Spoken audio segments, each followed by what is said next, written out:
Hi, this is Bethany Gagne, founder of the Albany Peace Project, and today I'm here with Christine Powers, who was one of our meditation leaders last year. And so we invited her back this year. And Christine, you are a lyrically trained soprano, right? Classically trained lyric soprano. There we go.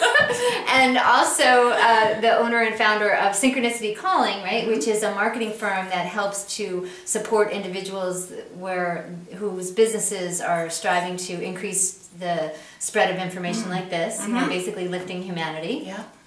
And you've also have been combining your own spiritual work in with all of that. Yeah.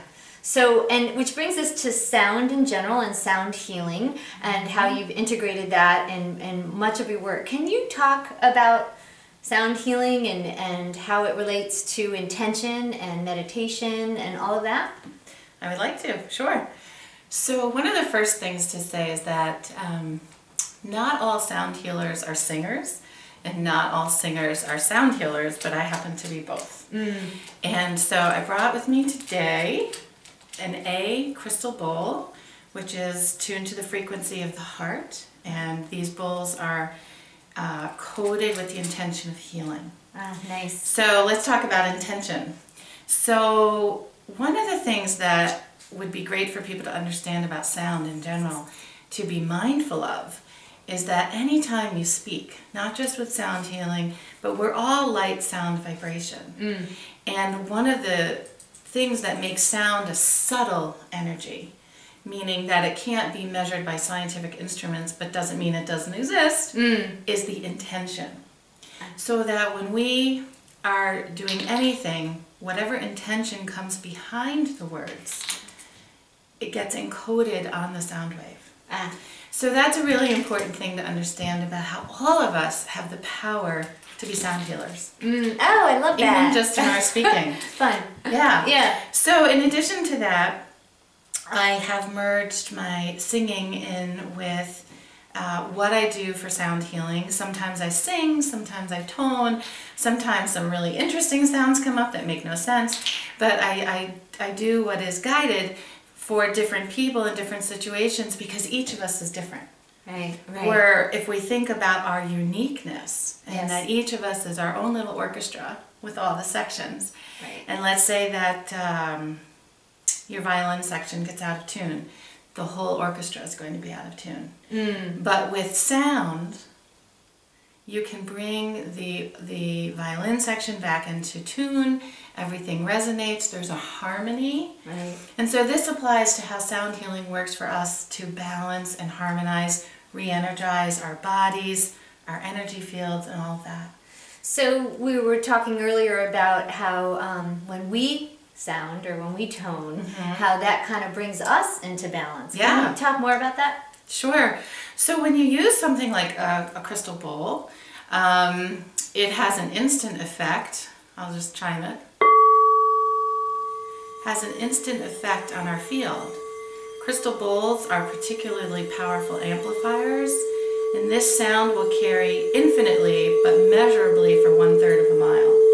Wow.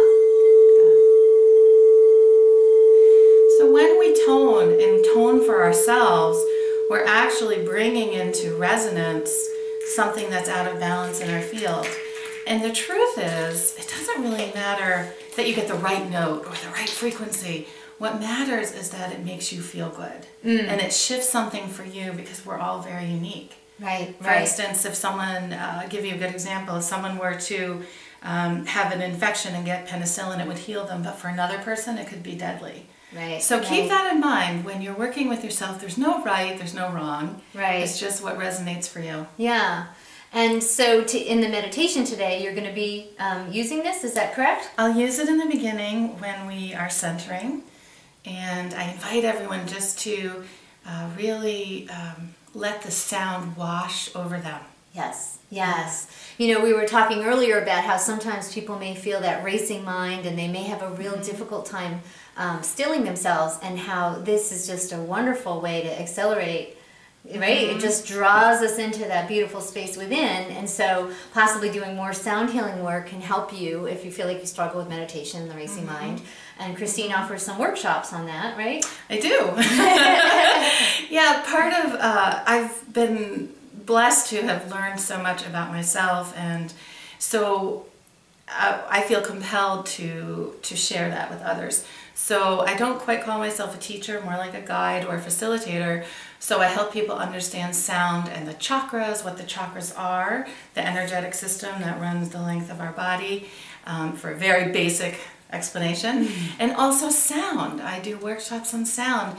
Not necessarily sound healing, because that may intimidate people, but what is your relationship to sound? How do you experience sound? What is sound to you?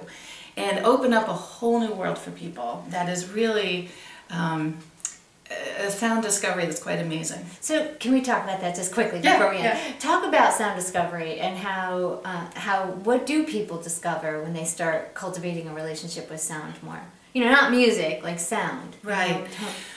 Well, here's a little something that may blow your mind. In one of my workshops, there is new scientific evidence that the Big Bang may have actually been a cosmic hum.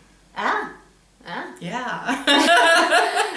And that the first sound actually unfolded for 750 million years. Wow. So, but there's mathematicians and physicists have actually digitized this to a cosmic hum, and I play that for people, and then we go on a journey. We go on a meditative journey, and people who participate, we start within ourselves, and I teach them or show them, facilitate how to hear the sounds in their body, your blood, your pulse, your own heart, and then we go all the way out to the cosmic hum, and then we go all the way back. Oh, it's pretty interesting, because then you begin to realize the oneness and the unity, and there is no space, there is no time, there is no differentiation, and that you are sound. Right. You're vibrating. Everything within you is vibrating, and vibration is sound. And maintaining and learning to cultivate that awareness